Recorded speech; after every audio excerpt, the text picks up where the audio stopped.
асуудал дээр түрүүн мөг сайхан гишүүний надад хариулж исэн юм дээр 2-3 үг нэмээ хэлчихье гэж бодсон. За нэгдүгээрт энэ давхардлын талаар 11 хуудас хүснэгтийг сая байнгын хорооны групп дээр тавьсан мөг сайхан гишүүн л бас явуулсан байгаа.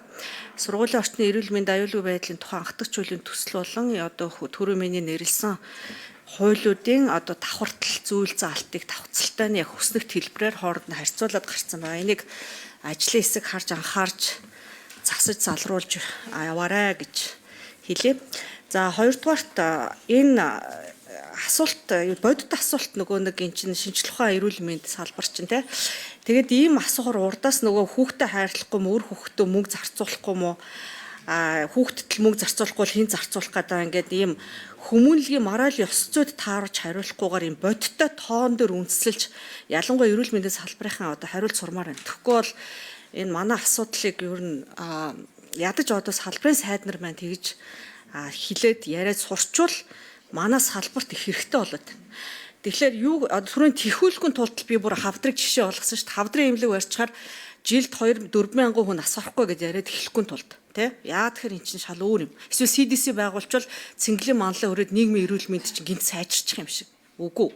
Тэгэхээр ийм юм хариулмаар байна. Бодит зардал үр өгөөж харьцаагаа тухайн хуулийн төслийн хүрээнд ямар өвчлөл бууруулах юм? Ямар хугацаанд бууруулах юм?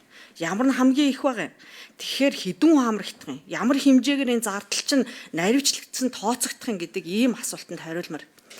За 3-дугаарт энэ сургууль дээр суурилсан ерөнхий гол ийм концепц нь одоо манайх би Харвардд байхдаа ч гэсэн 10,000 гаруй хүүхэдтэй 4 жилийн хугацаатай судалгаа хийж яг л иймэрхүү ажлуудыг хийжсэн. Энэ бол зайлшгүй хэрэгтэй зүйл байдаг гэдэгтээ санал нэгдэж байгаа. Яагаад тэгэхээр тэнд зөвхөн эрүүл мэндийн асуудал гэхээсээ илүүтэй нөгөө орчин, сэтгэл зүй, за тэгээд нөгөө түрүүн бум очир гишүүний яриад байгаа тэр буллинг орчин, за тэгээд нөгөө хүчирхийлэл гэ ярих юм бол маш том асуудлууд энд яригдаж гарч ирдэг л та.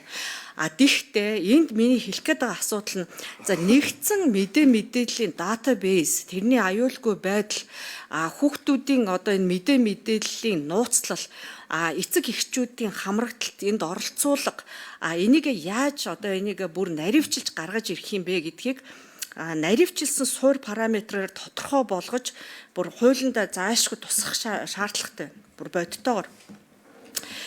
За 3-дугаарт ер нь боловсролын яамнаас хилээд байгаа юмыг би бас ойлгож байна. Яагаад тэгэхээр тэр сая 4 жилийн хугацааны судалгаан дээр харж байхад нөгөө багш нар маш завгүй те нэг анги чинь 50-аас 60 хүүхэдтэй дундуур нь ороод бид нар одоо юу яхаар зэрэг яг ингээ багш нарын ажил нэмэгддэг байхгүй. Тэглэгээ цалин нэмэгдэхгүй, хажууд нь нэмэлт саппорт өгөхгүй, бодит нөхцөл нь байхгүй. Тэгэнгүүтээ юу одоо хичээл ном заах тэр асуудалт нь бас одоо бид нар яахааргүй нэг юу саад дотор гэх нь хайшаа. Тэгвэл ер нь ажлын ачааллыг нэмэгдүүлдэг. Гэтэл энэ дээр яг бодит санхүүжилт мөнгө төгрөг тусламж дэмжлэгийг нь давхар оруулж ирж энэ явчин айгуу сайн одоо юу гэдэг үр дүнтэй үр ашигтай болно гэдгийг анхаарч энэ дээр бүр төрүүлж бүр мөнгө төгрөгийн сайн суулгаж өгмөр байна. Тэгэхгүй түрүүний үр өгөөж дээр хийсэн одоо судалгааг би түрүү хэлсэн те зөөр коэффициентуудыг хооронд нь үржүүлээ гаргацсан байна. Тэгээд мэдээж энд судлаачд байна. Судлаачд байгаа юм чинь та нар чадaltaй одоо эн чим буян тогтох манай эн чимдээ багш магшгийн хүмүүс сууж шít. Тэгэхээр чин зэрэг бүр наривчилсан мэдээл тооцоонуудаа бүр сайн гаргаж ажлын хэсгээр ажилласаа гэж хүсэж байна.